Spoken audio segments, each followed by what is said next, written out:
My name is Pasha I was born in Glasgow and I've been an Ahmadiyya Muslim now for 8 years.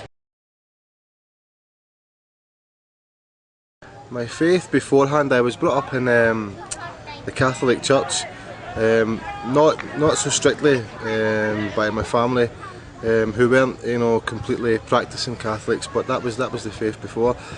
The part that spirituality played, I mean, we've always believed in God, and I think maybe the fact that the family stopped attending the Catholic Church over a period of time was due to the fact that actually we only believed in the one God, and there's a slightly different concept which comes from the Catholic Church, you see. Wow, how I became an Ahmadi. Well, it may surprise people to learn that in Glasgow there is actually at the time, I'd say maybe around about 1990, there was a group of young musicians who used to meet up regularly in Glasgow for various functions and things like that. And Islam books speaks about speeches on topics of spirituality used to come up all the time from different people in India, gurus and all this type of thing, and Buddhism and all these other types of religions. And Islam came through, and the type of Islam that actually came through to begin with was the 5% Nation of Islam, because some of the boys over there were actually of African origin in Glasgow. So they started showing books of Malcolm X and all the different things. And Islam suddenly took, with I'd say around 20, 30, a kind of core of people over in Glasgow, young men, even boys at that age, because we were 16, 17, 18 at the oldest. So over time, the interest used to come and go and wane and get stronger. And eventually I got a hold of a book, The Mystics of Islam, by one Sufi scholar. And I thought, this is too deep for me, I can't read this, even though I knew there was something about Islam which was quite enticing and seemed very, very real. I was actually beginning at the end levels instead of learning the basics, but at that time I didn't know how to learn the basics or where to go to learn the basics. So after a few years again, a few more visits to places in Europe and stuff like that, came back to Glasgow and visited the Central Mosque in Glasgow. And the reception there wasn't the greatest. There was a lot of kind of suspicion. What are these young white boys, Glasgow boys, doing here all of a sudden with no invitation, no anything? But somehow from that day, something about Islam stuck with me, even though whether it was the kind of awe-inspiring thing of the mosque, the kind of grand mosque in Glasgow, or who knows. But anyway, it stuck with me, and again, after a while, the interest kind of faded away again. It wasn't until my good friend, one of boy Sabah Salam, he actually, ourselves, we began to talk about Islam and life a lot more, what the meaning of life was, where it was all going, things like that. And he actually told me that he had met one Dr. Muzaffar Ahmed, who's now based in Scunthorpe Jamaat, and he said, now you have to come and you have to listen to what this man has to say about Islam.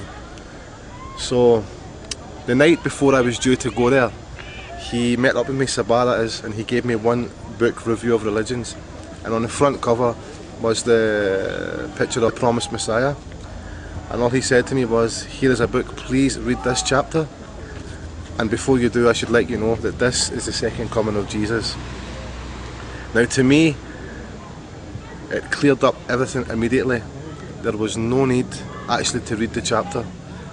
One of the things I realised at that time was this is one of the things that's possibly held me back from becoming Muslim earlier, was the story about Jesus, because in Christianity and Catholicism especially, there are very strange kind of things attributed towards the story of Christ.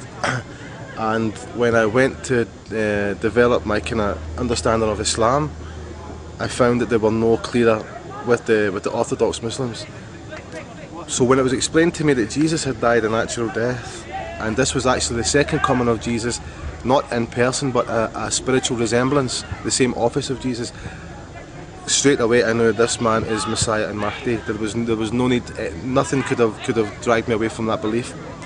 So I went to sleep that night, woke up the next morning, met up with Sabah, and we went to the mosque.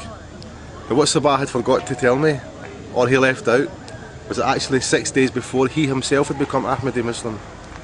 But he never told me this at the time. So I met with Dr. Muzaffar Ahmed over there, and literally within minutes, you could say seconds, of entering the mosque in Glasgow, Baitur Rahman Mosque in Glasgow, my heart, my mind, everything was Ahmadi. No need for any discussion. Although we had plentiful discussion and maybe we sat there for 4 hours that day. But within the first 10 minutes, I was Ahmadi. When he placed the bite form at the end of the discussion and said, please read over, I read over. And there was no way my heart and my mind could let me leave the building without becoming Ahmadi Muslim on that very second.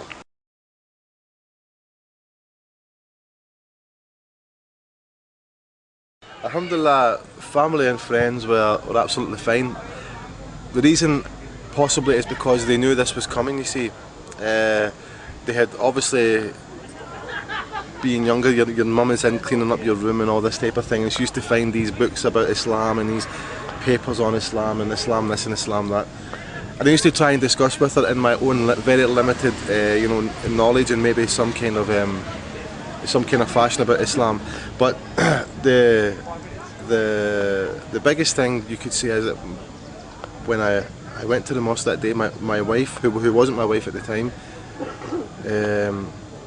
she met me after that in the evening, and she said, okay, how did you get on today at the mosque? And I said, well, I have become a Muslim. And her first words were, oh my God. And I said exactly, oh my God. So that was the most adverse reaction. There was nothing, but to make you understand, or to make everyone else understand, alhamdulillah, my wife became an Ahmadi almost, I think only 2.5, 3 months after that. She saw the change.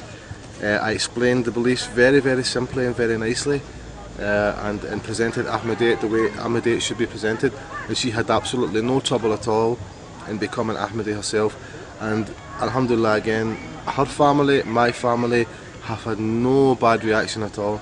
If anything, they have only been positive, and they themselves, I think, deep in their heart, they know that the Ahmadiyyat is ultimately the truth.